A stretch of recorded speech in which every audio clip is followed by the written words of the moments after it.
آج ہم جس دور سے گزر رہے ہیں یقیناً بڑا پرآشوب اور بڑا پرفتن دور ہے۔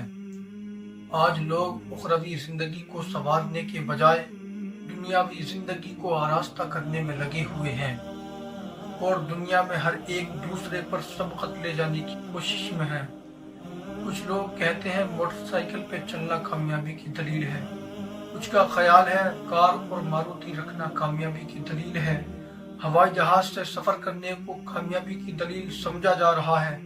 اچھی بلڈنگ کی تعمیر کامیابی کا راز سمجھا جاتا ہے، سونا اور چاندی جمع کرنا کامیابی کا زینہ سمجھا جاتا ہے، زمین جائیداد خریدنا کامیابی کی دلیل سمجھی جاتی ہے۔